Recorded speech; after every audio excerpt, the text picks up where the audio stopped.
कृष्णाय वासुदेवाय हरये परमात्मने।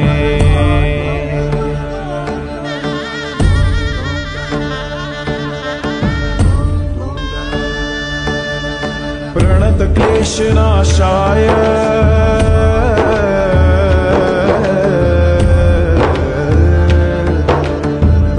क्लेशनाशाय गोविंदाय नमो नमः।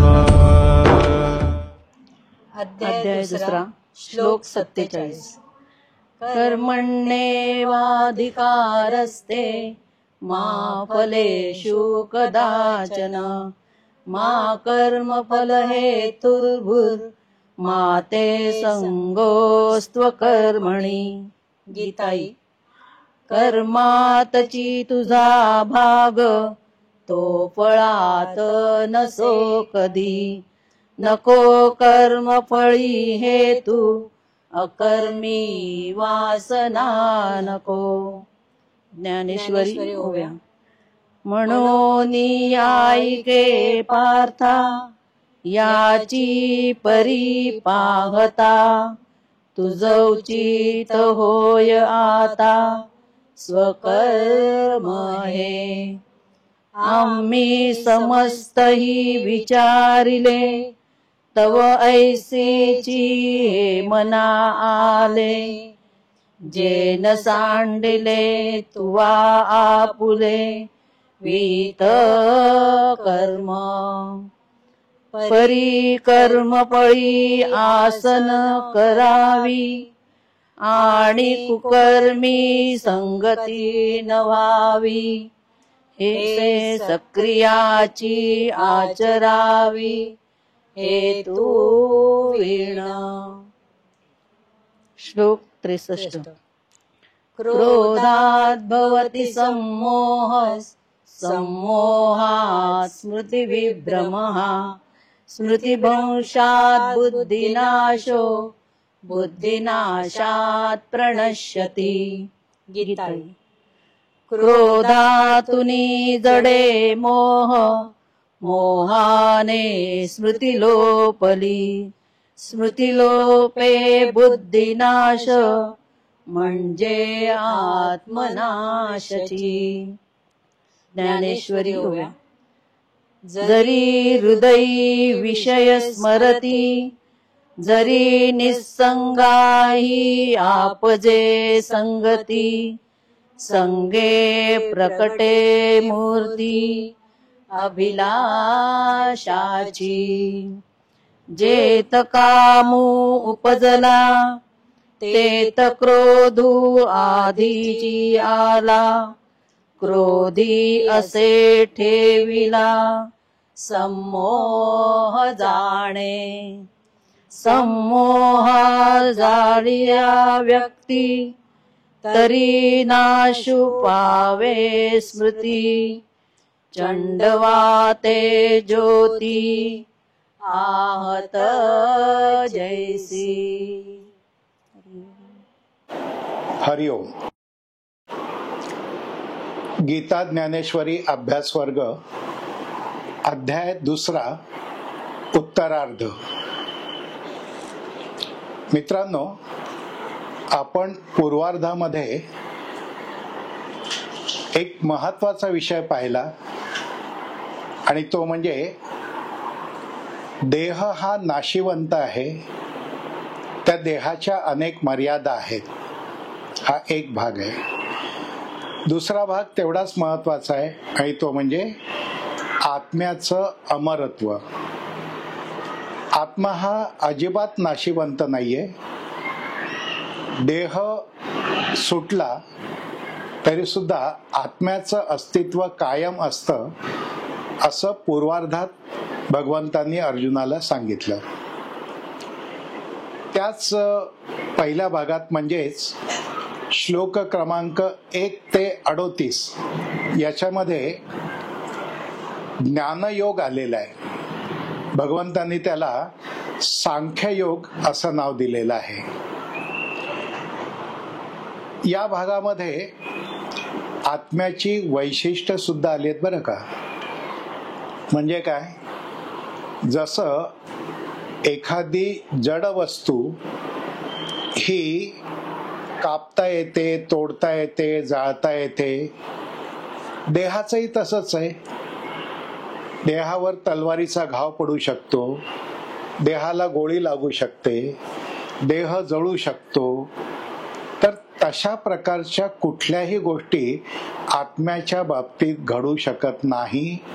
कारण आत्मा हा जो आहे, किंवा त्याला आपण मन म्हटलं तरी चालेल, मन, चैतन्य, चेतना, आत्मा, या सगळ्याचं वर्णन हे स्वामी विज्ञानंद यांनी अजड असं केलेलं आहे. जड हा देहाचा भाग आहे, जडत्व. पण आत्म्याचं वैशिष्ट्य ते आहे, ते म्हणजे तो अजड आहे. कुठल्याही प्रकारे त्याच्यावर जडाच्या गोष्टींचा डायरेक्टली परिणाम होऊ शकत नाही. हा एक महत्वाचा विषय पूर्वार्धात आपण पाहिला.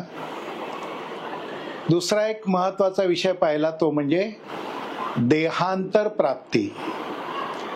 दुसऱ्या अध्यायातल्या 13व्या श्लोकामध्ये याचा उल्लेख आलेला आहे, देहांतर प्राप्ती. आपल्या साधकांना माहिती आहे की आपल्या मनशक्ती केंद्रामध्ये एखाद्या व्यक्तीचा मृत्यू झाला तर त्याला आपण देहांतर असं म्हणतो. तर स्वामीजींनी हा अतिशय चपखल असा शब्द वापरलाय, देहांतर. मन किंवा आत्मा देह सोडून अन्य ठिकाणी जातं, त्यामुळे देहाला त्यांनी अंतर दिलेलं आहे आणि ते वेगळ्या ठिकाणी गेलेलं आहे. मी विचार करत होतो की स्वामीजींना हा सूक्ष्म अर्थ कसा प्राप्त झाला असेल, त्याचं मूळ कुठे असेल. कारण स्वामीजी प्रत्येक गोष्ट ही संदर्भासह आपल्या समोर मांडायची. आणि मला लक्षात आलं, दुसऱ्या अध्यायात 13व्या श्लोकामध्ये देहांतर प्राप्ती हा शब्द आलेला आहे. मग त्याचा अर्थ काय आहे? अध्यात्मामध्ये त्याला 2 तऱ्हेने म्हटलेलं आहे. एक म्हणजे देह गेल्यानंतर आत्मा हा सूक्ष्म देहामध्ये वास करतो, सूक्ष्म वासना देहात वास करतो आणि कालांतराने पुनर्जन्माच्या वेळेला तो दुसरा देह धारण करतो. गीतेमध्ये ह्याच्यातली सुंदर उपमा आपल्याला आठवत असेल, वासांसी जीर्णानी यथा विहाय. म्हणजे ज्याप्रमाणे व्यक्ती अंगावरचा सदरा जुना झाला, फाटका झाला की टाकून देते, नवीन घेते, त्याप्रमाणे हे चैतन्य हा आत्मा देहाच्या मर्यादा लक्षात आल्यानंतर देह टाकतो किंवा बाजूला करतो आणि तो स्वतंत्रपणे दुसऱ्या अस्तित्वाकडे जातो. आता अध्यात्मामध्ये हे वर्णन आलेलं असलं तरी स्वामीजी प्रत्येक गोष्टीचं विज्ञान काय आहे ते आपल्या समोर मांडतात. पण याचं विज्ञान काय आहे हो? तर स्वामीजींनी विज्ञानातलाच एक रेफरन्स असा दिलेला आहे की या संपूर्ण विश्वामध्ये निर्वात पोकळी नाही. याचा अर्थ काय? संपूर्ण विश्व कुठल्या तरी सूक्ष्म का होईना कणांनी, जड कणांनी, अणु, परमाणु जे काय असेल ते त्यांनी भारित राहिलेलं आहे. निर्वात, जिथे कुठलंही जड नाही अशी जागाच नाही असं विज्ञान म्हणतं. त्याच्या पुढचा भाग स्वामीजींनी असं म्हटलं की मृत्यूनंतर मन किंवा आत्मा देह सोडल्यानंतर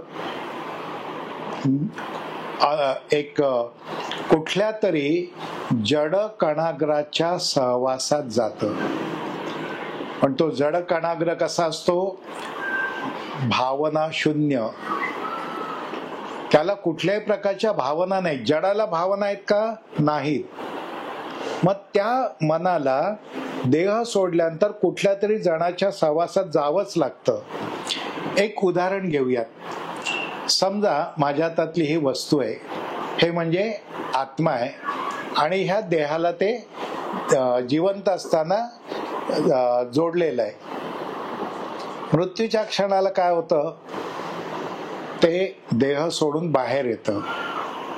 आता ते दिसत नाही कारण अजड आहे, पण ते अस्तित्वात आहे. मग तिथून ते कुठे गेलं, तिथून ते गेलं या वस्तूच्या सान्निध्यात गेलं, पण ही वस्तू आहे तिथे. इथून उठलं या दुसऱ्या वस्तूच्या सान्निध्यात आलं, तिथून उठलं आणि कुठल्या तरी अन्य वस्तूच्या सान्निध्यात आलं, तिथून उठलं या टेबलावर जाऊन बसलं, या खुर्चीवर जाऊन बसलं, या पॅडवर जाऊन बसलं. हे कुठेही गेलं तरी जड कण आहेच. आणि हा जड कण कसा आहे, त्याला भावना नाहीत. मग परिणाम काय होतो, देहात असताना त्या देहावर त्या चैतन्याचा, त्या मनाचा अधिकार असतो, आणि त्यामुळे बाहेरचं थंडी, ऊन, वारा, पाऊस यापासून देहाच्या माध्यमातून ते संरक्षण करतं. मग देह सुटलाय, बाहेर थंडी, वारा, ऊन, पाऊस सगळं आहे, त्या सगळ्याचे चटके, त्या सगळ्याच्या यातना या मनाला आणि चैतन्याला सोसाव्या लागतात. देह नसला तरी त्या सोसाव्या लागतात. आता तुम्ही म्हणाल की हे कसं आहे, याच्याबद्दलचा मनशक्तीमध्ये सविस्तर अभ्यास आहे. स्वामीजींनी नो युअर डेथ या ग्रंथामध्ये याची सविस्तर मांडणी केली आहे. ज्यांना अभ्यास करायचा त्यांनी तो ग्रंथ अवश्य वाचावा, किंवा मराठीमध्ये 7वा स्वर्ग हे पुस्तक आहे, त्याचा अभ्यास करावा. आपल्याकडे त्याबद्दलचे 1 महिन्याचे वर्ग असतात, 3 दिवसाचे वर्ग आहेत, त्यालाही तुम्ही अवश्य या. त्यात हा सविस्तर भाग आपल्या लक्षात येईल. आता हा सारांश मी फक्त पूर्वार्धाचा सांगितला, आणि या निमित्ताने एक महत्वाची नोंद आपल्याला सांगायची, आणि ती अशी आहे की स्वामीजींनी असं म्हटलेलं आहे, एका दुसरा खंड म्हणजे जसा गीतेचा प्रथम खंड तुम्ही पाहिला, मी तुम्हाला दाखवतो. हा गीतेचा प्रथम खंड आपण पब्लिश केलेला आहे. तसे गीता साम्य विज्ञान याचे उपखंड आहेत. त्यातला दुसरा उपखंड जो आहे 2.6, दुसऱ्या खंडातला 6वा उपखंड, त्या स्वामीजींचं एक सुंदर वाक्य आलेलं आहे, जे साधकांच्या दृष्टीने खूप महत्वाचं आहे. काय आहे त्याच्यात? असं म्हटलेलं आहे, स्वामीजी असं म्हणतात, स्वतःबद्दलच आहे हा, धकाधकीच्या जीवनातून मुक्त व्हावंसं वाटतं. अशा दिवा स्वप्नात अवकाश आणि काल याच्या चक्रामध्ये माझी स्वतःशीच पुन्हा भेट होईल. पुन्हा आपण ही पुस्तकं सटीप लिहून काढावीत असं वाटतं. बघा, स्वामीजींनी आपल्याला एक आश्वासन दिलंय की त्यांना असं वाटतंय, त्यांना वाटते याचा अर्थ त्यांची खात्री आहे. या दिक्कालामध्ये, अवकाश आणि कालाच्या चक्रामध्ये स्वामीजी पुन्हा एकदा कुठल्या तरी चेतनाचा अंश धारण करून या सृष्टीमध्ये येण्याची शक्यता आहे. आणि अशा वेळेला पुन्हा एकदा हे न्यूवेचे सगळे ग्रंथ संदर्भासकट सविस्तर लिहून काढू शकतील अशी एक शक्यता आहे. तेव्हा की अहो असं असतं का? आहे ना, विष्णूचे अंश हे रामामध्ये सुद्धा होते, भगवान कृष्णामध्ये सुद्धा होते की नाही? मग तुम्हाला की ठीक आहे, पुढे काय? भगवंतांनी गीता लिहिली, काही शतकांनी शंकराचार्यांनी त्याच्यावरचं भाष्य लिहिलं की नाही? लिहिलं, संस्कृत मध्ये होतं. अजून काही शतकं गेली, 13व्या शतकात ज्ञानेश्वर माऊलींनी ज्ञानेश्वरी लिहिली. 700 श्लोकांवर त्यावेळच्या प्राकृत भाषेमध्ये 9000 ओव्यांची ज्ञानेश्वरी आहे. आता 13व्या शतकातली भाषा आपल्याला आता अवघड वाटते, पण त्यावेळेला ती प्रचलित होती. पण मग त्यानंतर विनोबाजी आले, स्वामीजी आले, लोकमान्य टिळकांनी गीता रहस्य लिहिले, अशा अनेकांनी गीतेवरची भाष्य लिहिलेली आहेत. तर अशा प्रकारे हा ज्ञानाचा अंश असतो, हा कालचक्राच्या ओघात कधीही नष्ट पावत नाही, त्याचा प्रवाह चालूच असतो. हे एक आश्वासन लक्षात ठेवा. आता आपण दुसऱ्या अध्यायाचा उत्तरार्ध सुरू करतो आहोत. म्हणजेच 39व्या श्लोकापासून 72व्या श्लोकापर्यंत हा अध्याय आहे. याला भगवंतांनी ज्ञानमार्गाच्या पुढचा मार्ग म्हटलाय, तो म्हणजे कर्म मार्ग. सांख्य मार्ग किंवा सांख्य योग हा ज्ञानाशी संबंधित आहे, जो आपण मगाशी सारांशाने पाहिला. आता जो आहे हा मी या देहात असताना कर्म कसं करावं, का करावं, कशासाठी करावं, कशा पद्धतीने करावं का करू नये, हा सगळा कर्मयोग हा उत्तरार्धाचा महत्वाचा विषय आहे. लक्षात येतो? याच्यामध्ये काय आलेलं आहे, पहिल्याच्यात जीवनाच्या सिद्धांताचं ज्ञान आलं, आत्म्याची निर्विकारता आली. मग आता काय आहे, आता आहे जीवनामध्ये असताना, देहात असताना मोह आणि आसक्ती निर्माण होते, त्यामुळे निर्माण कर्मबंधन होतं. या कर्मबंधनातून मुक्त होण्यासाठी आयुष्यात कसं वागावं, तर त्यागबुद्धीने वागावं, त्या दृष्टीने कर्म करावं. असं जर केलं तर आपली कर्मबंधनातून मुक्ती होऊन, कर्मशुद्धी होऊन आपलं जीवन धन्य होऊ शकतं. हा दुसऱ्या अध्यायाचा सारांश आहे. आपण सविस्तर हळूहळू पाहतो आहोत. मग हे कसं घडतं, काय घडतं, हे पुढच्या भागात आपण पाहतो आहोत. याच्यामध्ये अजून एक फार सुंदर विषय भगवंतांनी मांडलेला आहे आणि तो खूप महत्वाचा आहे. 42व्या श्लोकापासून 47व्या श्लोकापर्यंत एक खूप महत्वाचा विषय आलेला आहे.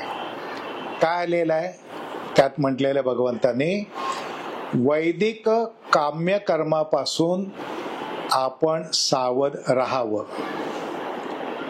म्हणजे काय हो, वेद हे तर ज्ञानाचं भांडार आहे, मान्य आहे, परंतु त्याच्यामध्ये अनेक प्रकारचं कर्मकांड सुद्धा सांगितलेलं आहे. म्हणजे काय, काम्य कर्म, तुम्ही अमुक करा तुम्हाला अमुक लाभ होईल, तुम्ही तमुक करा तुम्हाला या प्रकारचा फायदा होईल. यज्ञ सांगितलेले आहेत, तुम्हाला अगदी शेतातलं धान्य उत्तम पाहिजे असेल, पर्जन्य पडावं असं वाटत असेल, त्या प्रत्येकासाठी भौतिक जगातल्या सगळ्या सुखांसाठी काय करावं असा भाग त्यात आलाय. त्याला त्यांनी म्हटलंय काम्य कर्म. पण मग भगवान काय म्हणतात, या वैदिक काम्य कर्मापासून माणसाने स्वतःला सावध ठेवावं. म्हणजे काय, केवळ कर्मकांडात अडकू नका, असा त्याचा साधा अर्थ आहे. श्रीकृष्णांनी वेदाकडे बुद्धिनिष्ठेने आणि विज्ञाननिष्ठेने पाहायला शिकवलंय आपल्याला. खूप महत्वाची गोष्ट आहे. स्वामीजींनी सुद्धा यज्ञाबद्दल खूप चांगल्या प्रकारचं विवेचन केलेलं आहे. ज्यावेळेला तो विषय आपल्या गीतेमध्ये येईल त्यावेळेला सविस्तर आपण समजावून घेऊ. पण जसं भगवंतांनी सांगितलं त्याचप्रमाणे आचार्य शंकराचार्य यांनी सुद्धा महत्वाचा उल्लेख केला. त्यांनी म्हटलंय, वेदांनी वारंवार जरी सांगितलं की अग्नी थंड आहे तरी मी त्याच्यावर विश्वास ठेवणार नाही.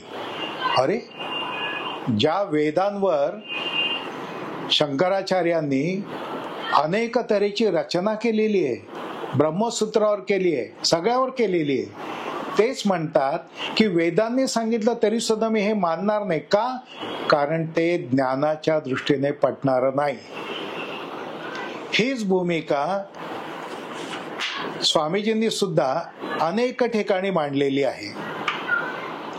तुकाराम महाराजांनी तर स्पष्टच म्हटलेलं आहे, वेद अनंत बोलीला अर्थ तुकाची साधीला विठोबासी शरण जावे. अजून एका ठिकाणी ते म्हणतात, वेदांचा तो अर्थ आम्हासाची ठावा येरांनी वहावा भार माथा.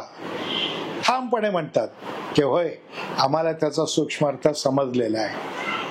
जसजसा त्या काळाला अनुरूप अशी मांडणी झालेली असते. जसजसा काळ बदलतो तससे त्याचे संदर्भ, त्याचे अर्थ बदलत जातात आणि त्यानुसार आपल्याला सुद्धा योग्य असा बदल करावा लागतो. एक सुंदर गोष्ट या निमित्ताने आठवली. एक मुलगा होता बरं का, एक मुलगा होता, त्याला एक बक्षीस मिळालं. त्याने काहीतरी चांगल्या प्रकारचं काम केलं, त्याला बक्षीस मिळालं. काय बक्षीस मिळालं? एक छान नक्षीदार पेटी होती आणि त्या पेटीमध्ये गोष्टींचं पुस्तक होतं, सुभाषितांचा संग्रह होता, तेही सुंदर होतं. मुलगा ते पेटी, ते पुस्तक घेऊन घरी आला. सगळे कुटुंबीय त्याच्या भोवती जमले, कौतुक करायला लागले. म्हणाले, अरे वा, काय मिळालं तुला, काय मिळालं सांग बरं. त्या मुलाने काय केलं? त्या मुलाने त्यातलं सुभाषितांचा संग्रह असलेलं पुस्तक बाजूला टाकून दिलं आणि म्हणाला, बघा मला कशी नक्षीदार पेटी मिळालेली आहे. मग त्याला कौतुक कसलं होतं? नक्षीदार पेटीचं. पण सार काय असायला पाहिजे होतं? उपनिषदांच्या किंवा सुभाषितांच्या संग्रहाचं. आपण बरेच वेळेला असंच करतो. आपण फोलपटाला महत्व देतो आणि आतल्या ज्ञानाला महत्व देत नाही. आपण प्रत्येक गोष्टीचं विज्ञान, आत्मनिष्ठा आणि त्याचं सार लक्षात घेतलं पाहिजे, हे याचं महत्वाचं सांगणं आहे.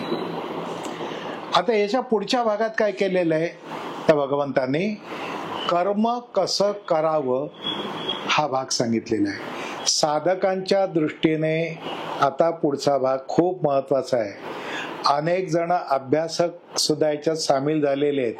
त्यांनी लक्षात ठेवावं आपण कसं जगावं. स्वामीजींचं एक सुंदर वाक्य आहे. त्यांनी म्हटलंय, हासत कर्म करावे भोगावे तेची परिणामी. म्हणजे काय होतं? सुखासाठी त्या मृगजळापाठी आपण धावत राहतो आणि त्याच्यातच आपण सुख भोगत राहतो. वा वा, मला छान मिळालं असं समाधान मानतो. परंतु त्याचे परिणाम जे आहेत हे कालांतराने भोगावे लागतात. जसं एखाद्या माणसाला व्यसन असतं, चहाचं, सिगरेटचं, दारूचं, अंमली पदार्थाचं, त्याचं सेवन करताना तात्पुरतं चांगलं वाटतंच, पण त्याचे जे गंभीर दुष्परिणाम असतात त्याला नंतर सामोरं जावं लागतं, हे त्यात सांगितलेलं आहे. कार्यकर्त्यांसाठी अजून एक सुंदर उपमाय, ते मी थोड्या वेळाने तुम्हाला नक्की सांगतो. याच उत्तरार्धातल्या 47व्या श्लोकामध्ये एक सुंदर असा श्लोक आलेला आहे आणि तो मी तुम्हाला आता सांगणार आहे. तो आहे दुसऱ्या अध्यायातला 47वा श्लोक आणि तो श्लोक अतिशय प्रसिद्ध आहे. तो आहे, कर्मण्येवाधिकारस्ते मा फलेषु कदाचन. गीताई मधला हा आता सांगितला तो गीतेतला, आता सांगतो गीताई मधला. त्यात म्हटलंय, कर्मातची तुझा भाग तो फळात नसो कधी, नको कर्म फळी हेतू अकर्मी वासना नको. पुढे म्हटलंय, फळ लाभो न लाभो तू निसंग सम होऊनी, योगयुक्त करी कर्मे योग सार समत्वची. फार सुंदर असं जीवनाचं तत्वज्ञान ह्याच्यात आलेलं आहे. गीतेमध्ये जे अतिशय अमृतकणासारखे श्लोक आहे त्याच्यातला हा श्लोक आणि विचार आहे, कर्मण्येवाधिकारस्ते मा फलेषु कदाचन. काय म्हटलंय? आपण जोपर्यंत देहात आहोत तोपर्यंत आपल्याला काही ना काहीतरी काम करावंच लागणार. आपण काय आळशासारखं किंवा आळशीपणाने 24 तास झोपू शकत नाही. जेवायला उठणार, खायला उठणार, दैहिक विधींसाठी उठावं लागणार. मग आपल्याला काही ना काहीतरी कर्म करावंच लागणार आहे. मग ते कर्म करण्याच्या बाबतीत काय सांगितलंय तर भगवान म्हणतात, कर्म करा, तो तुमचा अधिकार आहे, पण फळाची वासना अजिबात धरू नका. बघा, लक्षात घ्या, कर्म केल्यानंतर परिणाम होणार. तुम्ही काही चांगलं काम केलं त्याचं फळ मिळणारच तुम्हाला. तर फळ मिळणार नाहीये का? मिळणार आहे. पण फळ मिळालं तरी त्यावरचा अधिकार सोडा असं सांगितलेलं आहे. का सांगितलंय? याला गीतेमध्ये कर्मयोग म्हटलेलं आहे आणि कर्माची प्रतिष्ठा ही त्याच्यामध्ये सांगितलेली आहे. कर्म कुशलता, मी काम करणार आहे, त्याच्यात कौशल्य प्राप्त करणार आहे आणि माझ्या बरोबर इतरांचंही कल्याण करणार आहे, हा त्याच्यातला भाग महत्वाचा आहे. आणि त्यालाच गीतेमध्ये म्हटलंय समत्व बुद्धी. ह्याला कर्मयोग जरी म्हटलेलं असलं ना तरी एक खुलासा करतो. पतंजल मुनींनी जो योग मार्ग सांगितलेला आहे तो मार्ग वेगळा आहे. तो अष्टांग योगाचा आहे. यम, नियम, आसन, प्राणायाम, प्रत्याहार, धारणा, ध्यान आणि समाधी हा अष्टांग योग वेगळा आहे. आणि आत्ता जो सांगितलेला आहे हा वैदिक कर्मयोग आहे, निष्काम कर्मयोग आहे. त्याच्यामध्ये कर्तव्याबद्दलचं विज्ञान आलेलं आहे. आणि त्या ठिकाणी मला एक सुंदर असं उपनिषदातला श्लोक आठवला बरं का. फार सुंदर आहे. अनेक उपनिषद आहेत, त्याच्यातलं एक श्लोकांच्या संख्येच्या मानाने कमी पण आशयाच्या मानाने अतिशय मोठं असलेलं एक उपनिषद आहे, ईशावास्योपनिषद. त्याच्यातला फार सुंदर श्लोक आहे बरं का. त्यात म्हटलेलं आहे, तेन त्यक्तेन भुंजिता मा गृधा कस्यस्वित् धनम कुर्वन्नेह कर्माणि जिजीविषेच्छतं साम्या. काय म्हटलेलं आहे? तेन त्यक्तेन भुंजिता, टाकून भोग. एखादं गिधाड ज्याप्रमाणे कुठल्या तरी अभिलाषेने सतत काहीतरी शोधत असतं त्याप्रमाणे ती तुझी वृत्ती ठेवू नकोस. प्रत्येक ठिकाणी मला काय मिळणार आहे, मला काय मिळणार आहे, हा दोषा या जीवनात योग्य नाही. अरे तू चांगलं काम कर, तुला त्याचं फळ मिळणार आहे, ते तू घे ना. नाही कोणी सांगितलंय. निदान तुझं, तुझ्या कुटुंबाचं, त्यांचं सगळं भागल्यानंतर का होईना पण समाजातल्या दीनदुबळ्यांचा विचार करायला नको का? तुकाराम महाराज म्हणतात, जे का रंजले गांजले त्यासी म्हणे जो आपुले, तोची साधू ओळखावा देव तेथेची जाणावा. म्हणजे काय? कर्म करा, चांगलं काम करा, त्यामुळे तुम्हाला फळ मिळेल. स्वतःपुरतं थोडंसं ठेवा, पण त्याचा समाजाचा अधिकार, या मानवतेचा अधिकार, या देशाचा अधिकार, या निसर्गाचा अधिकार त्याच्यावर आहे. त्यांनाही काही ना काहीतरी देत जा असं सांगितलेलं आहे. कर्मण्येवाधिकार असते आणि तेन त्यक्तेन भुंजिता एकमेकाला पूरक विचार आहे. स्वामीजी कुठल्याही शब्दाचा श्लेष काढण्यात फार पटाईत होते बरं का. तेन त्यक्तेन भुंजिता याबद्दल स्वामीजींनी एक सुंदर श्लेष मांडलाय. ते म्हणतात ईशावास्यामध्ये सांगितलेलं आहे टाकून भोग, आणि आजचा जमाना, आजचा माणूस म्हणतो भोगून टाक. म्हणजे काय, जे काही तुला मिळालंय ते भोगून टाक, उद्याचं कोणी पाहिलेलं आहे. आणि उपनिषद सांगतात टाकून भोग. तुम्हाला शेतकरी जो आहे त्याला उत्तम धान्य निवडावं लागतं, बीज ते जमिनीत टाकावं लागतं, त्याच्यावर पाणी सोडावं लागतं, आकाशातून पाणी सोडलं जातं, आणि त्यानंतर त्याच्यातून अनंत असते कमलावराने देता घेशील किती दोकराने असं भरभरून धान्य येतं. पण जमिनीत बी टाकलं नाही तर हे धान्य मिळणार आहे का? नाही. तसं तुम्ही चांगलं काम करा, तुम्हाला त्याचं योग्य फळ मिळेल, असं हे सगळं या गीतेमध्ये आणि उपनिषदांमध्ये सांगितलेलं आहे. ते आहे देऊन तुम्ही भोग घेण्याची वृत्ती ठेवा, दुसऱ्याला सुद्धा द्या, तुमच्या सुखामध्ये दुसऱ्याला सामील करून घ्या. दुसरं, कोणत्याही गोष्टीची आसक्ती बाळगू नका. म्हणजे काय वाटेल ते झालं तरी ते मला मिळालंच पाहिजे, काय वाटेल ते करा, बेग बॉरो स्टील, वाटेल ते करा पण मला मिळालं पाहिजे, ही वृत्ती नको. चांगल्या मार्गाने कमवायचं ठरवा. कारण काय, हे जे धन आहे हे फक्त आपलं नसतं. सगळी सुखाची साधनं असतात ती फक्त आपल्या पुरती नसतात, या समाजाचे, माझं, माझ्या कुटुंबाचं, या समाजाचं, या राष्ट्राचं आणि मानवतेचं आणि सगळ्या विश्वाचं आहे. एकेका टप्प्याने का होईना आपण पुढे गेलं पाहिजे. अशा प्रकारचं निष्काम कर्म आपण आयुष्यभर करत राहिलं पाहिजे.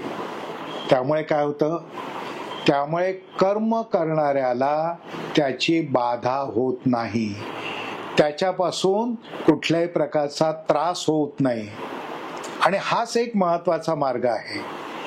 म्हणून आसक्ती सोडून त्यागबुद्धीने जीवनभर कर्म करावं, त्यामुळे कर्मबंधन घडत नाही, हा याचा सारांश आहे.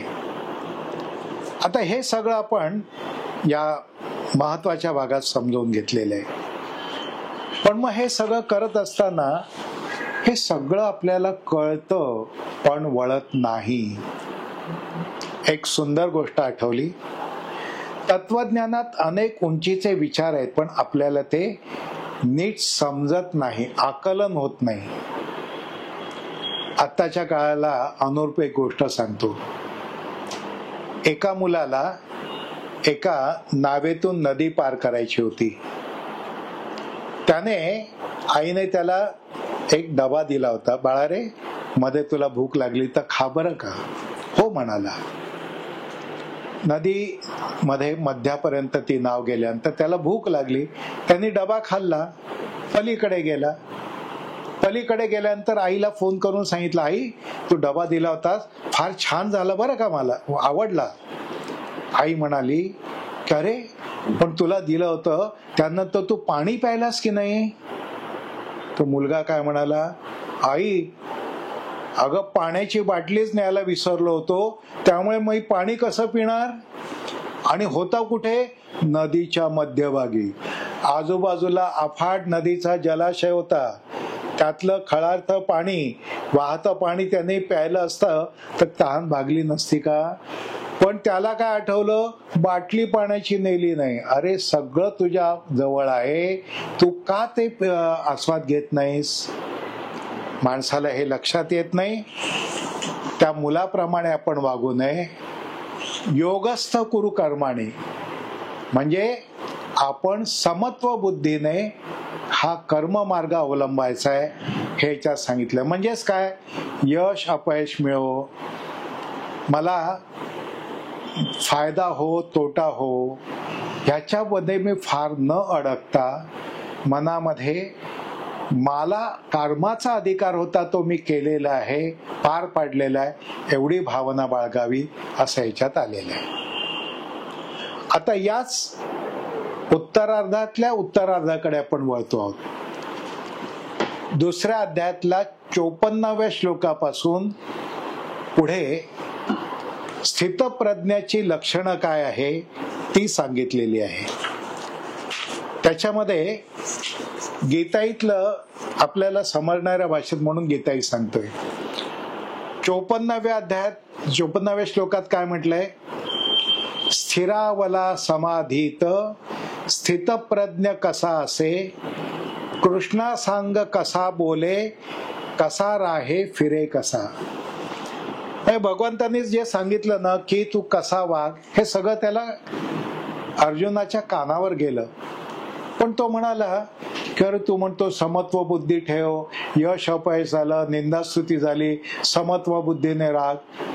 भगवंता, अरे अशा प्रकारची स्थितप्रज्ञता म्हणजे आपली बुद्धी स्थिर ठेवणं, सगळ्या याच्यामध्ये समत्व बुद्धी राखणं, हे प्रॅक्टिकली शक्य आहे का?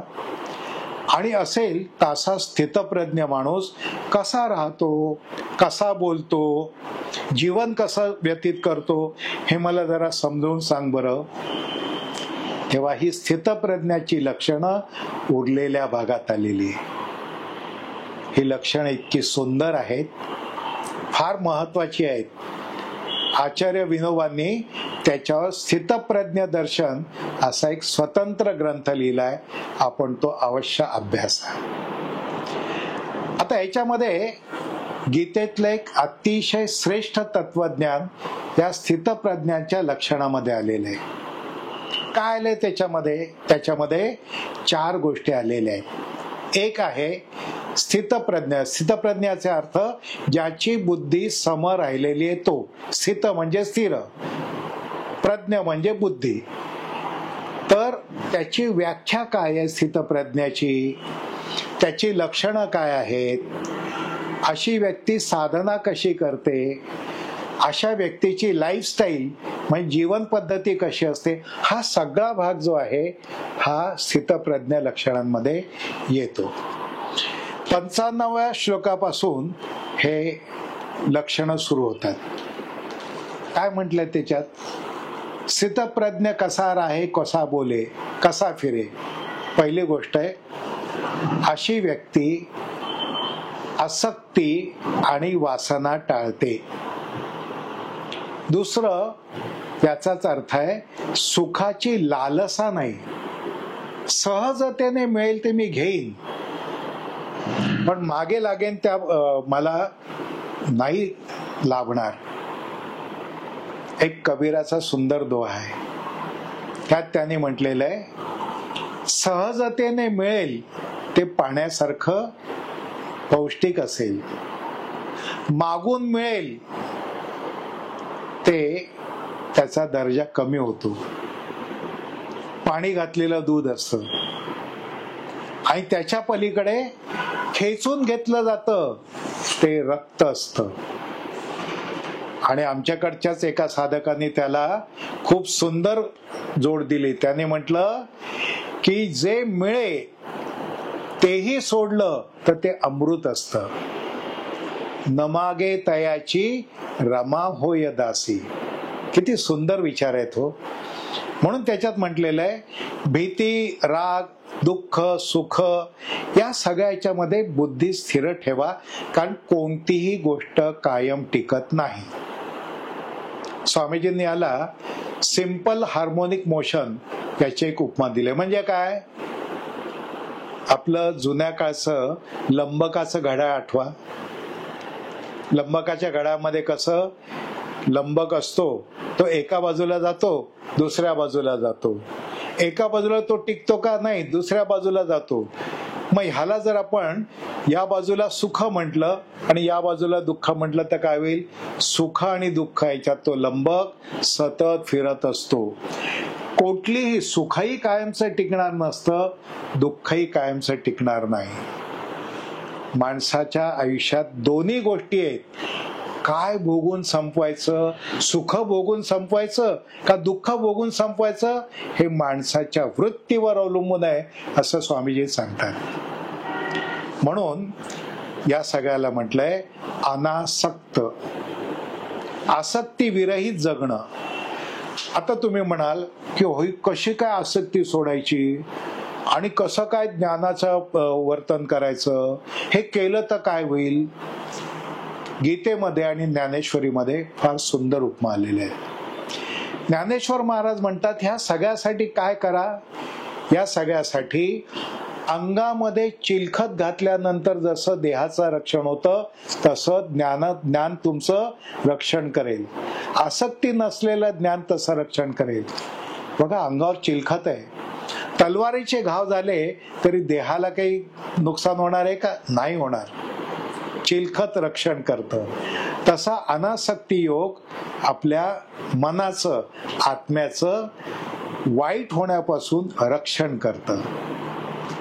तरी सुद्धा अर्जुनाला प्रश्न पडतो, कसं वागायचं देवा, मला प्रत्यक्ष नीट समजावून सांग रे बाबा. आणि ह्याच्यात गीतेतली उपमा फार सुंदर आहे. भगवान म्हणतात, कशी सोडायची आसक्ती, कसं राहायचं दूर. अरे सोपं आहे. ज्याप्रमाणे एखादं कासव धोक्याच्या प्रसंगी आपले अवयव आत घेतं, मुंडी आत घेतं, अवयव आत घेतं, आणि काय राहतं, त्याचं कडक असं शिल्ड राहतं, कवच राहतं, त्याच्यावर घाव झाला तरी काय होत नाही. तसं धोका आढळला, मला सुखाच्या अतिरेकापासून धोका होतोय, काम क्रोध लोभ मद मत्सर माया या षडविकारांपासून धोका येतोय. मग काय करा, स्वतःच्या अवयवांवर नियंत्रण ठेवा. कासवाप्रमाणे की आपल्याला आत घेता येणार नाही, पण त्यासाठी त्याच्या मागे धावू नका. रामकृष्ण परमहंस अतिशय पवित्र आत्मा, त्यांच्या बैठकीमध्ये घडलेली एक घटना आहे.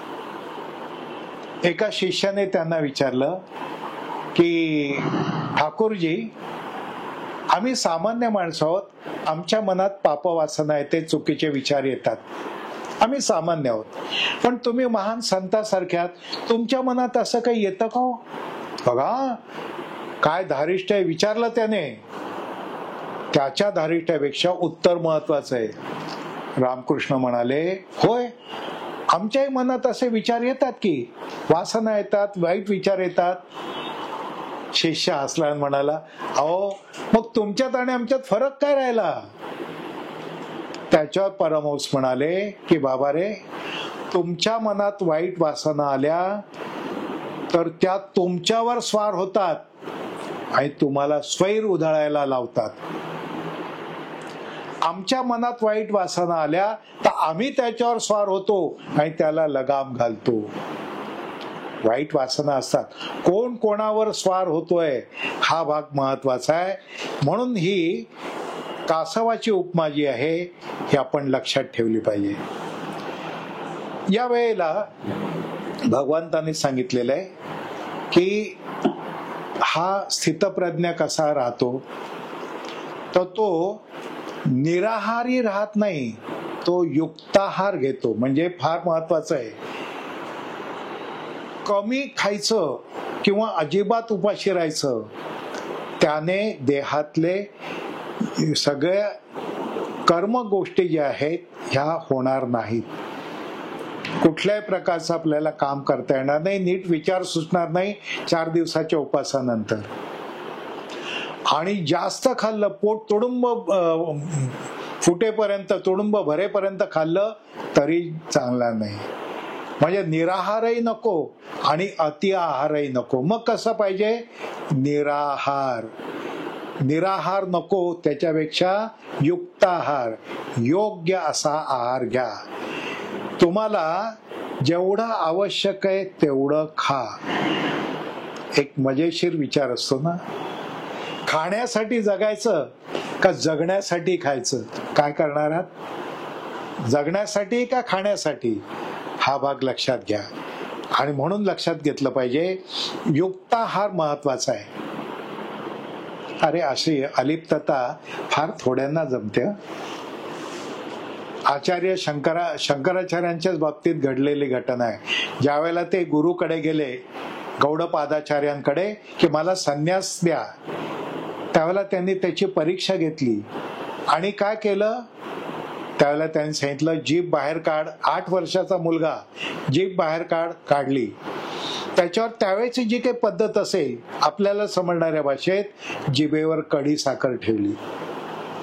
जर तुमच्या जिभेवर खडी साखर ठेवली तर काय होईल? लगेच विरघळेल, कारण आपल्याला त्याची गोडी आहे. काही काळ गेल्यानंतर सुद्धा आचार्यांच्या जिभेवरचा खडी साखरेचा खडा विरघळला नव्हता, अलिप्तता होती. ही आतून आलेली अलिप्तता जी असते ती महत्वाची असते.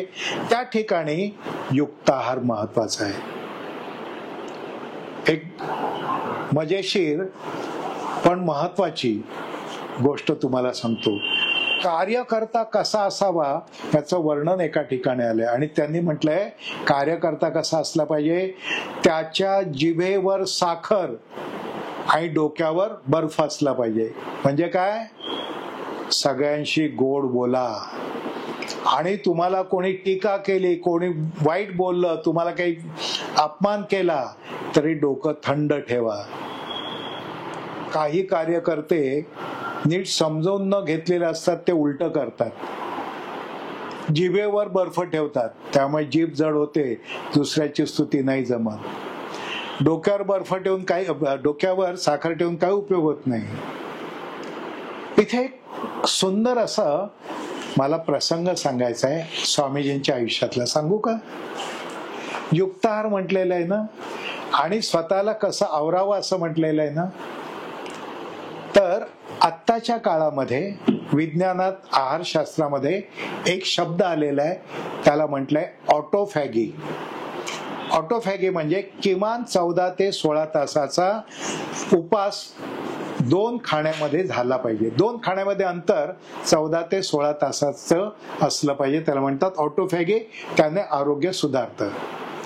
स्वामीजी जो उपास करायचे तो 24 तास करायचे. मंगळवार संध्याकाळी त्यांनी खाल्लं की थेट बुधवारी संध्याकाळी 24 तासांनी ते अन्न ग्रहण करायचे. तर स्वामीजींना त्याची सवय झाली. त्यांना काही वाटेन असं झालं. ते म्हणाले सहजतेने करताय. मग त्यांनी त्याच्या पुढची स्टेप घेतली. स्वामीजी तप म्हणजे फार वेगळी होती बरं का. त्यांनी काय केलं? त्यांनी एक स्वतःवरच प्रयोग केला. प्रयोगशील स्वामीजी होते. त्यांनी असं केलं की समजा सकाळी 10:30 वाजता ते जेवायला बसायचे. तर 10:30 वाजता जेवायला बसले की त्यांच्या समोर त्यांचं जे काही मर्यादित खाणं असायचं, भाकरी, बिन तिखट मिठाची भाजी, साधं वरण, असं काही गोष्टी असायच्या, त्या त्यांच्या समोर ताटामध्ये मांडायच्या. त्या मांडल्यानंतर भूक लागलेली आहे, अन्न समोर आहे, त्यावेळेला स्वामीजी म्हणायचे टॉस करा, छापा की काटा.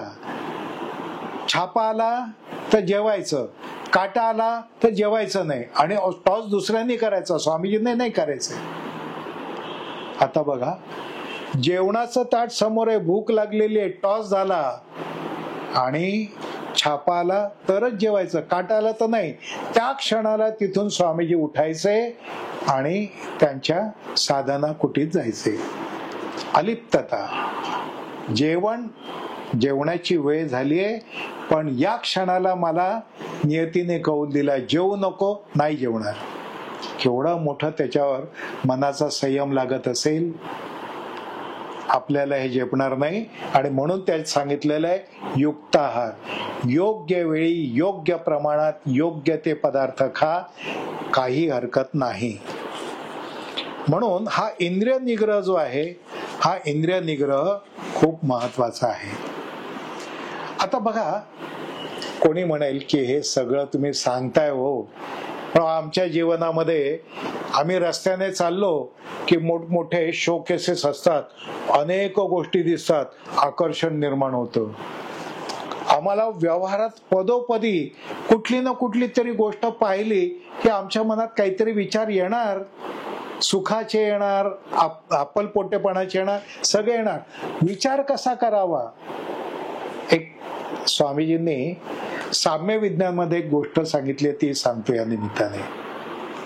एक न्यायाधीश होता, त्याच्या समोर चोरी करताना सापडलेले 4 चोर उभे होते. सगळा काही घटनाक्रम झाला होता, पुरावे मिळाले होते, चोरी केली सिद्ध झालं होतं, त्यांनी मान्य केलं होतं, शिक्षेची वेळ आली. अशा वेळेला काय झालं, त्या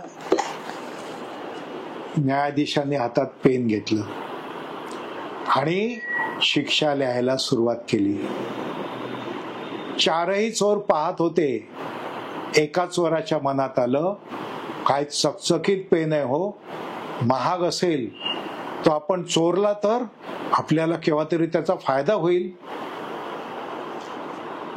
दुसरा म्हणाला की अरे ह्याच्याकडे एवढं जर महागडं पेन आहे, सोन्याची नीप असलेलं वगैरे, त्याच्या घरी किती संपत्ती असेल, त्याच्या घरी चोरी केली तर कितीतरी आपल्याला संपत्ती मिळेल. तिसरा भित्रा होता, त्याने त्या पेनकडे बघितलं, म्हणाला अरे बापरे, आता या पेनने हे न्यायाधीश शिक्षा लिहितील कागदावर आणि मला जेल होईल, कसं होणार मग माझं, भयगंड. चौथा होता, त्याला सद्बुद्धी सुचली, त्याने ते पेन बघितलं आणि म्हणाला या न्यायाधीशांच्या हातात पेन आहे, त्यांना तो शिक्षा लिहिण्याचा अधिकार प्राप्त झालाय का, त्यांनी शिक्षण घेतलंय, योग्य शिक्षण योग्य वेळेला घेतलं आणि नीतिमत्ता बाळगली, त्यामुळे आज त्यांना न्याय देण्याचा अधिकार मिळालेला आहे. मग आपणही त्याचप्रमाणे जगलो तर आपलंही कल्याण होईल. बघा, प्रत्येकाच्या मनात वेगवेगळे विचार आले. त्यामुळे काय झालं, चौथा चोर होता, त्याची ती चोरीची घटना आयुष्यातली शेवटची ठरली, कारण त्याने स्वतःला त्या पेनच्या निमित्ताने बदलायचं ठरवलं. छान आहे की नाही. अशा प्रकारे आपण जगलं पाहिजे. याला म्हणतात सत्सद विवेक बुद्धी. या मोहाच्या पसाऱ्यामध्ये सत्सद विवेक बुद्धी कशी असेल, तो उपमा दिली आहे. अंधारामध्ये एखादी दिव्याची ज्योत तेवत राहते, तशी ती सत्सद विवेक बुद्धी असते. अरे ज्योत एवढीशी असली तरी आजूबाजूचा काळोख ती घालवून टाकते, दिशा उजळवते. हे त्या तेजाचं सामर्थ्य असतं. आकार लहान पण कीर्ती महान, हे त्याच्यातनं आपल्याला शिकायचं आहे. आणि म्हणून योग बुद्धीमध्ये मन आणि बुद्धी ही याचं ऐक्य विवेकाच्या साहाय्याने करायचं आहे. म्हणजेच आपल्या मनशक्तीच्या भाषेत बोलायचं तर आपण ज्ञान घेतलेलं आहे, त्या ज्ञानाप्रमाणे आपण निश्चय करायचा आहे आणि तो निश्चय संकल्प रूपाने प्रत्यक्षात उतरवायचा आहे. संकल्प सत्विचार माझ्या मनावर बिंबवायचा आहे, माझ्या मेंदूवर बिंबवायचा आहे. अशा प्रकारे आपण केलं पाहिजे. नाही तर काय होतं, काही वेळेला असं होतं की लाकडाची अशी रास आहे, भुसा त्याच्यात आहे, आणि कोणीतरी म्हणालं की हो ह्याच्यावर एक नुसती ठिणगी टाकूयात का हो, काय होईल, सगळं जळून खाक होईल, नाही चालणार. आणि म्हणून आपण विषयाचं चिंतन, कुठल्याही गोष्टीचे चिंतन आपल्या मनात केल्यानंतर काय होतं, ह्याच्यातला पुढचा भाग जो आहे तो गीतेमध्ये आलेला आहे आणि तो सुद्धा खूप महत्वाचा आहे. गीताईच्या म्हणजेच गीतेच्या 62 आणि 63-64 या श्लोकांमध्ये ते आलेले आहे. फार सुंदर आहे. काय म्हटलंय, विषयाचे करी ध्यान त्यास तो संग लागला, संगातूनी फुटे काम क्रोध कामात ठेवला, क्रोधातूनी जडे मोह मोहाने स्मृती लोपली, स्मृती लोपे बुद्धिनाश म्हणजे आत्मनाशची. किती सुंदर सांगितलेलं आहे. याच्यामध्ये एक संपूर्णपणे मानसशास्त्र याच्यामध्ये आलेलं आहे. काय म्हटलेलं आहे त्याच्यात म्हटलेलं आहे की तुम्ही ज्यावेळेला कोणत्याही प्रकारच्या विषयाचं म्हणजेच सुखाच्या विचारांचं चिंतन करता, मनन करता, त्यावेळेला मनामध्ये तो विचार ठसतो. त्यानंतर तो विचार ठसला, संगातून पुढे फुटे काम. म्हणजे काय, तुम्हाला इच्छा निर्माण होते. तुम्ही एखादं कुठलं तरी मनाची काय म्हणतात त्याला, मनामध्ये लालसा निर्माण करणारं एखादं दृश्य, चित्र किंवा फोटो पाहिला तर त्याच्यामुळे वाटतं अरे हे माझ्याकडे असावं, मला असावं.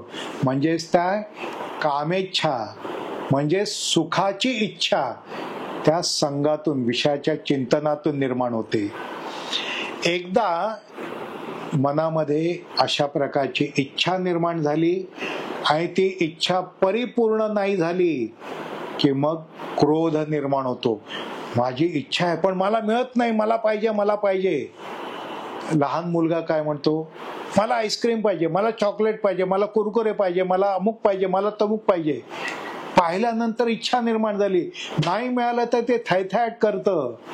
कामातून काय झालं, क्रोधात रूपांतर झालं. आणि क्रोधातून काय होतं, मोह. म्हणजे काय, समजा येन केन प्रकारेण ती गोष्ट मिळवली की पुन्हा ती पुन्हा मिळवावी असं वाटतं. एखादी आवडती गोष्ट आपण सेवन केली की एकदा खाल्ल्यानंतर कायमचं समाधान होतं का, नाही. सध्या आंब्याचे दिवस आहेत ना, मग विचार करा, तुम्हाला संपूर्ण या सीझन मध्ये एकदाच आंबे खायचे किंवा आमरस खायचा आहे, एरवी मिळणार नाही, चालेल? तेव्हा की अजिबात नको, आम्हाला एकदा पाहिजे, दोनदा पाहिजे, वारंवार पाहिजे. त्याच्यातून लालसा वाढली. म्हणजेच काय झालं, लोभ निर्माण झाला. आता हा लोभ निर्माण झाल्यानंतर काय होतं, त्यामुळे आपल्या बुद्धीवर वाईट परिणाम निर्माण होतो. म्हणजे काय होतं, त्यामुळे आपली सत्सग विवेक बुद्धी, स्मृती ही नाश पावते. स्मृती, चांगल्या स्मृतीचा, चांगल्या आठवणींचा लोप होतो. मी या ठिकाणी कसं वागायला पाहिजे, स्वतःला कसं आवरायला पाहिजे, सगळे विचार जातात आणि फक्त एकच लालसा. ती स्मृती, चांगल्या विचारांची स्मृती लोप पावते. त्याला गीतेमध्ये म्हटलंय, अशा प्रकारे चांगल्या विचारांचा, वृत्तीचा लोप झाला तोच बुद्धिनाश आहे. मी काय करायला पाहिजे, या ठिकाणी स्वतः कसं वागायला पाहिजे, नाही. बुद्धी भ्रमित झाली, बुद्धी भ्रष्ट झाली. आणि एकदा बुद्धिनाश झाला की त्यालाच गीतेमध्ये आत्मनाश म्हटलंय, म्हणजे सर्वस्वाचा नाश म्हटलेला आहे. या आत्मस्मृतीचा लोप झाला म्हणजे काय, मी नक्की कसं वागायला पाहिजे हे त्याच्यात लक्षात राहिलेलं नाही. बुद्धिनाश झाला म्हणजे काय, मी चांगलं कसं वागावं हे मला कळत नाही, वाईट कसं सोडावं हेही कळत नाही. माझी बुद्धी जी आहे ही भ्रमित झालेली आहे, त्यात संदेह निर्माण झालेला आहे. आणि आत्मनाश म्हणजे सर्वस्वाचा नाश आहे. त्याला एक उपमा दिलेली आहे, ज्ञानेश्वरांची उपमा सुंदर आहे. त्यांनी म्हटलं, ज्याप्रमाणे पाण्यामध्ये, सागरात असलेली एक नौका वाऱ्याच्या वेगाने त्या शिडात बडलं की त्या समुद्रामध्ये नौका खेचली जाते, तशी विषय वासनेमुळे आपली सद्सद्विवेक बुद्धी खेचली जाते आणि आपला आत्मनाश घडतो. मग या ठिकाणी गीतेतच एक सुंदर उपमा दिलेली आहे आणि त्याच्यात म्हटलेलं आहे की कसं जगायला पाहिजे. त्यांनी योगी आणि सामान्य माणूस यांची हे केलेली आहे, एकमेकांशी तुलना केलेली आहे. काय म्हटलेलं आहे, सर्व भूतास जी रात्र जागतो संयमी तिथे सर्व भूते जिथे जागी ज्ञानी योग्यास रात्रती. म्हणजे काय? म्हणजे ज्यावेळेला सगळं जग झोपलेलं असतं त्यावेळेला ज्ञानी माणूस, योगी माणूस जागा असतो. आणि ज्यावेळेला सगळं जग जागा असतं तेव्हा तो ज्ञानी आणि योगी झोपलेला असतो. म्हणजे काय हो?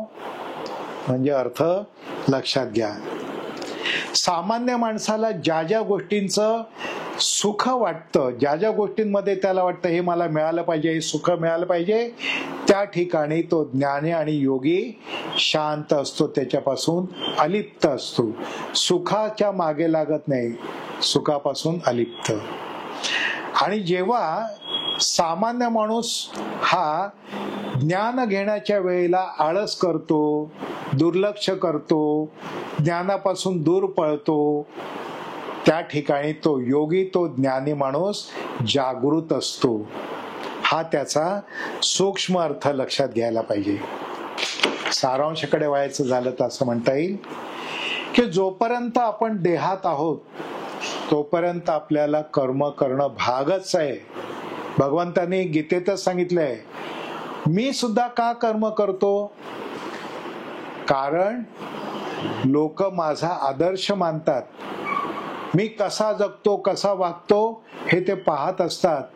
मीच जर चुकीचा वागायला लागलो, मीच जर कर्मापासून अलिप्त राहिलो तर लोक त्याचं अनुकरण करतील. तसं नसलं पाहिजे. आणि म्हणून देहात असताना कर्म न करणं अशक्य आहे.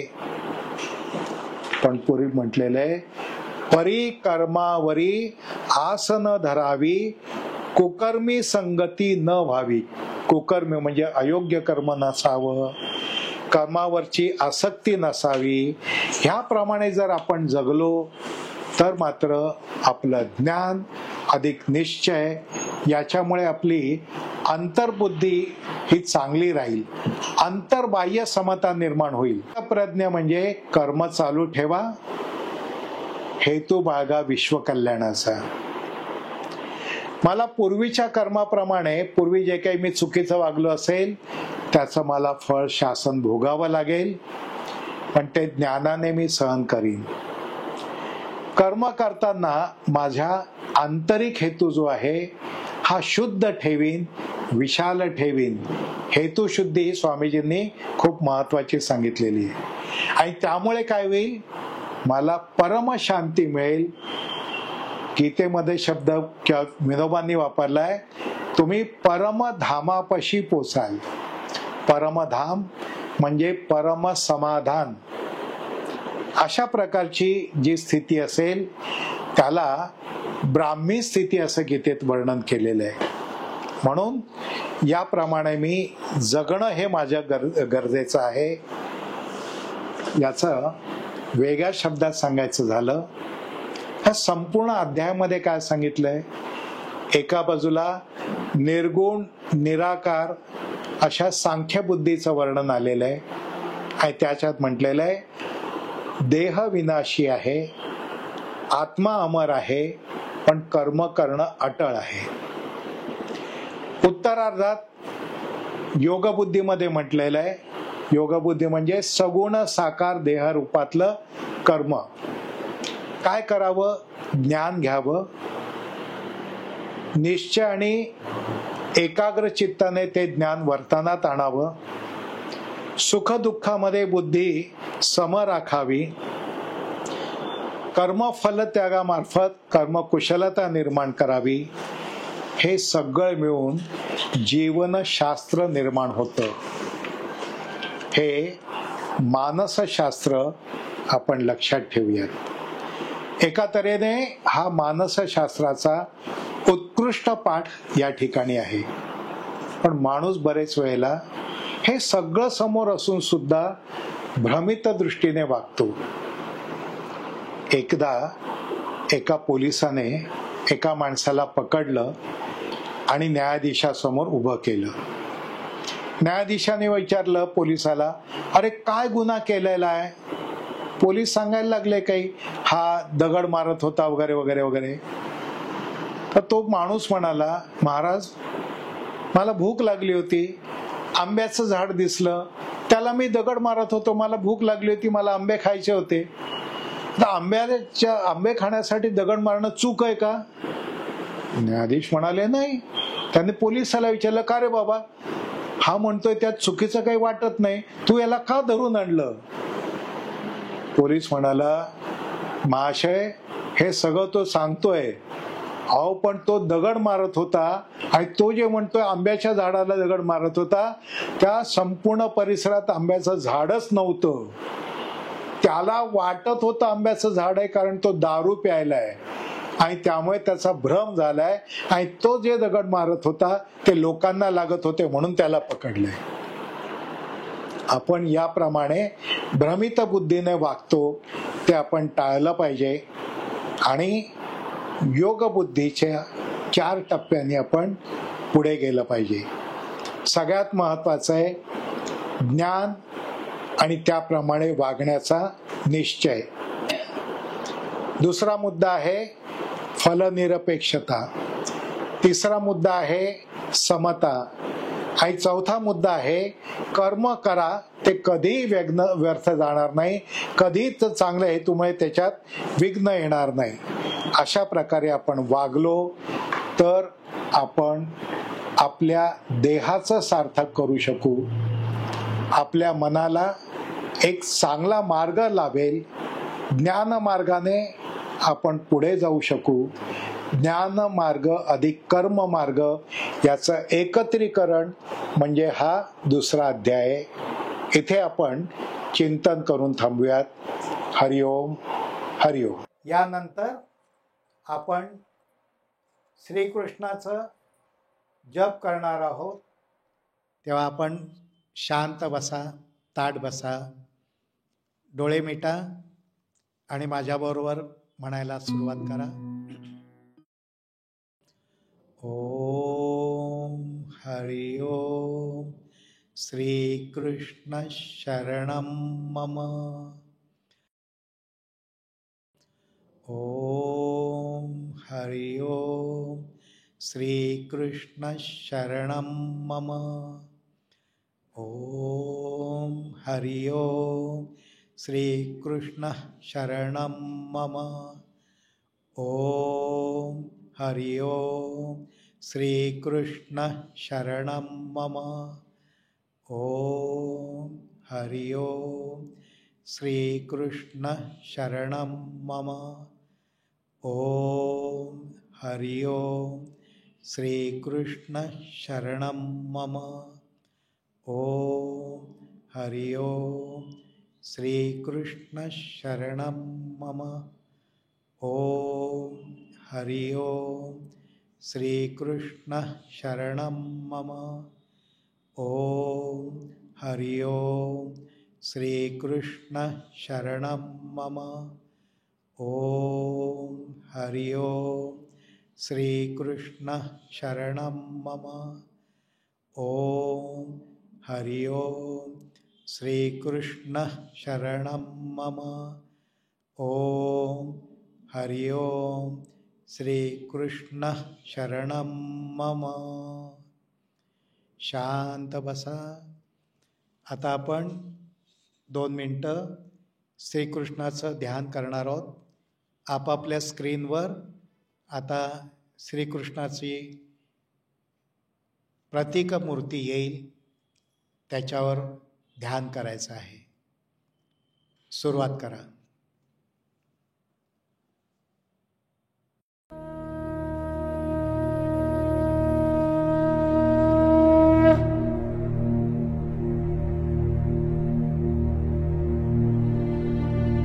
भज गोविंदम भज गोविंदम भज गोविंदम मूढमते. भज गोविंदम भज गोविंदम भज गोविंदम मूढमते.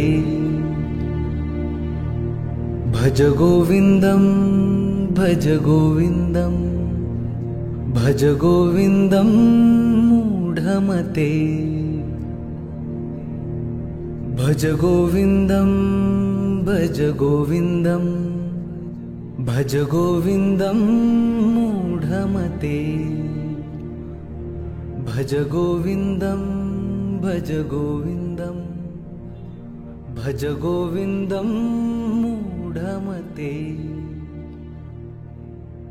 भज गोविन्दं भज गोविन्दं भज गोविन्दं मूढमते।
हरि ओम हरि ओम।